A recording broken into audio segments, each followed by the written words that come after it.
আল্লাহ রাব্বুল আলামিন ইরাদা করলেন পৃথিবীতে আমাদেরকে সৃষ্টি করবেন, মানে মানুষকে সৃষ্টি করবেন। আল্লাহ পাক তার সমস্ত ফেরেশতাদেরকে একত্রিত করলেন।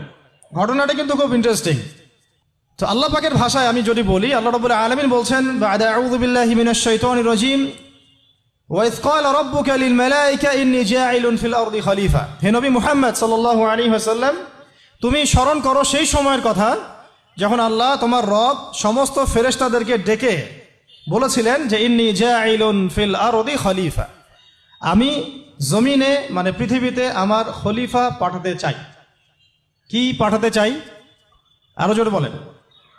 আল্লাহ পাক বলেননি পৃথিবীতে মানুষ পাঠাতে চাই, পৃথিবীতে নতুন কোনো মাখলুক পাঠাতে চাই। আমাদেরকে আল্লাহ পাক সম্মানের শব্দে সম্মানিত করেছেন, বিশেষায়িত করেছেন। আমাদেরকে বলেছেন আমরা আল্লাহর খলিফা, আমরা আল্লাহর খলিফা। এখন আমরা আল্লাহর খলিফা, কিন্তু পৃথিবীতে মানুষ খিলাফা শব্দ সহ্য করতে পারে। হ্যাঁ, কি অদ্ভুত না? এটা কোরআনের কি শেষের দিকে আছে না প্রথম দিকে আছে? সূরা বাকারার একদম শুরুর দিকে 3, 4, 5টা পৃষ্ঠা উল্টালে দেখবেন এই একটা আছে। তো কোরআন তাহলে শুরু থেকে কখনো খুলেও দেখেনি সে ব্যক্তি।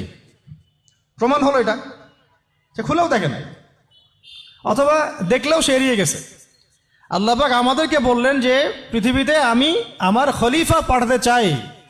তাহলে আদম আলাইহিস সালামকে আল্লাহ পাক মোহাব্বতের শব্দে, সম্মানের শব্দে বিশেষায়িত করলেন কি বলে? সুবহানাল্লাহ, সুবহানাল্লাহ। আর খলিফা কাকে বলে এটা আমি আপনাদেরকে বুঝাচ্ছি একটা দোয়া থেকে। একটা দোয়া থেকে, এই যে গাড়িতে করে আমরা বাসা থেকে আসলাম বা যখন কোনো সফরে যাই, আমরা একটা দোয়া পড়ি, সুবহানাল্লাযী সাখখারা লানা হাযা ওয়া মা কুন্না লাহু মুকরিনিন ওয়া ইন্না ইলা রাব্বিনা লামুনকালিবুন। এতটুকু তো পড়ি নাকি? বা এগুলো পড়তে হবে? বইমেলায় এসেছি শুধু লেকচার শোনার জন্য না, ছবি তোলার জন্য না। আজকে জীবনটা পরিবর্তন করার নিয়াত করে যাইতে হবে। ঠিক আছে ভাই?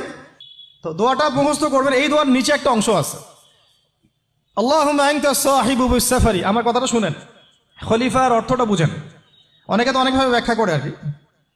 আল্লাহুম্মা আনতা সাহিবু ফিস সাফারি, আল্লাহ তুমি এই সফরে আমার সাথী।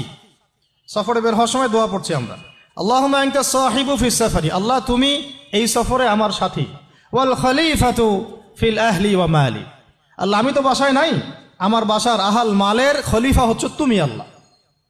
তাহলে খলিফা শব্দ দিয়ে কি বুঝলেন? আল্লাহ আমার বাসার আহাল মালের খলিফা মানে কি? আমার স্থলাভিষিক্ত তুমি আল্লাহ। আমি ওখানে নাই বাসায়, আমি সফরে বের হয়ে গেছে। আমার স্ত্রী, আমার সন্তান, আমার মাল, আমার জান, এগুলোর দায়িত্ব তোমার, তুমি খলিফা। কত চমৎকার দোয়া। তাহলে পৃথিবীতে আমি